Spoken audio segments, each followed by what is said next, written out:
21 जून अंतर्राष्ट्रीय योग दिवस के अवसर पर सभी को योग दिवस की शुभकामनाएं देते हुए मध्य प्रदेश भारत स्पोर्ट्स योगासन संगठन के प्रदेश अध्यक्ष वेद प्रकाश शर्मा ने कहा कि भारत का प्रयास रहा जिससे 2015 से पूरे विश्व में योग दिवस मनाया जाता है। ये भारत के प्राचीन दर्शन और संस्कृति को दर्शाता है। आज योग सभी की आवश्यकता बन गया है। सभी को चाहिए कि वो योग को अपने जीवन का अंग बनाए जिससे निरोगी रह सके। मध्य प्रदेश स्पोर्ट्स योगासन संगठन पूरे प्रदेश में योग के प्रति समर्पित है। क्योंकि इसी दिन 2015 में सबसे पहले अंतर्राष्ट्रीय योग दिवस मनाने की परंपरा प्रारंभ हुई और इसके लिए हमारे यशस्वी प्रधानमंत्री जी ने का बहुत ही अथक परिश्रम और उनका कुशल नेतृत्व रहा है कि योगा जैसे जो हमारे भारतवर्ष की सांस्कृतिक परंपरा का एक अभिन्न अंग है, उस योग विद्या को उन्होंने अंतर्राष्ट्रीय स्तर पर प्रतिष्ठित किया और हम सब गौरवान्वित हैं कि कल 21 जून को पूरा देश के साथ साथ पूरी दुनिया योग को मनाएगी और इस प्रकार से योग की स्वीकृति अब पूरे अंतर्राष्ट्रीय स्तर पर हो चुकी है। जो स्वीकृति है उसके पीछे एक बड़ी वजह ये भी है कि जो फास्ट लाइफ डिसऑर्डर आजकल आ रहे हैं और उससे कहा जाए कि निपटने का सबसे कारगर तरीका योग ही है। आपने बहुत ठीक कहा है। योग एक ऐसी विधा है जो शरीर पर, मन पर और आत्मा पर, तीनों पर काम करती है। इसलिए शांतिकार ने कहा है कि अधिभौतिक, अधिदैविक और आध्यात्मिक तीनों प्रकार के तापों से आत्यंतिक निवृत्ति के लिए योग दर्शन है। तो योग करने वाले व्यक्ति का शरीर भी स्वस्थ रहता है, मन भी शांत और प्रसन्न रहता है और आत्मा भी प्रफुल्ल रहता है। हमेशा शुभ कर्म करता है।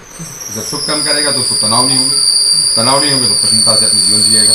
और इसमें बहुत बड़ा योगदान पतंजलि का भी रहा है और जिसके आप मध्य प्रदेश के संरक्षक हैं, तो उसके जरिए क्या क्या गतिविधि मध्य प्रदेश में करता है? पूज्य योगी स्वामी रामदेव जी महाराज ने योग विद्या को, जो अभी तक कंदराओं की गुफाओं की विद्या थी, जिसको कहा जाता है कि साधु संत वहाँ योग साधना कर रहे हैं और उसको आम आदमी दूर ही रहता था, उस विद्या को उन्होंने घर घर तक पहुँचाया। और मैं समझता हूँ कि इस अंतर्राष्ट्रीय योग दिवस में पूज्य स्वामी जी महाराज का बड़ा योगदान है, क्योंकि पूरी दुनिया को उन्होंने योग को बहुत सरल बनाकर और प्रचारित किया, प्रतिष्ठित किया।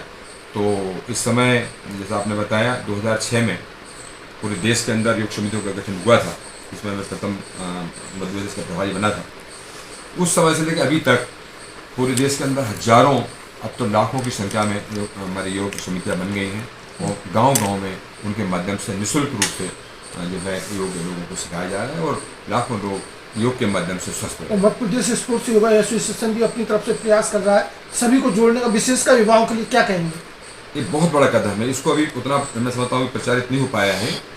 2019 में भारत सरकार ने योगासन को एज ए कॉम्पिटिटिव, मतलब प्रतिस्पर्धी खेल के रूप में स्वीकृति दी और अब योगासन को खेल के बारे में वैसे ही सुविधाएं और स्वीकृतियाँ हैं जैसे कि क्रिकेट के लिए है, वॉलीबॉल के लिए, हॉकी, कबड्डी के लिए अन्य गेम है, उसी प्रकार से योगासन को भी होगा। तो आरक्षण भी और जो शासन से सुविधाएं मिलती हैं वो सब अब योगासन को मिल रही हैं। और आपको ये जानकर मुझे बताते हुए प्रसन्नता हो रही है कि गत वर्ष जब उज्जैन में खेलो इंडिया मध्य प्रदेश में आयोजित हुआ था, उसमें मैं कॉम्पिटिशन मैनेजर था, उस समय मध्य प्रदेश की 2 बच्चियों को गोल्ड मेडल मिला था और अब उनको जो है नौकरी में आरक्षण भी मिलेगा। उम्मीद करें कि जो मध्य प्रदेश योगा स्पोर्ट्स एसोसिएशन और आप पतंजलि के जरिए कार्य कर रहे हैं वो मध्य प्रदेश और पूरे देश में एक नई उम्मीद जगाएगा योग को लेकर। शुभकामनाएं। बहुत बहुत धन्यवाद। और मैं पूरे प्रदेशवासियों को, पूरे देशवासियों के लिए कल अंतर्राष्ट्रीय योग दिवस की हार्दिक हार्दिक शुभकामनाएं देता हूँ और सबसे आह्वान करता हूँ कि करिए योग, रहिए निरोग, स्वयं करिए, दूसरों को कराइए। बहुत बहुत धन्यवाद।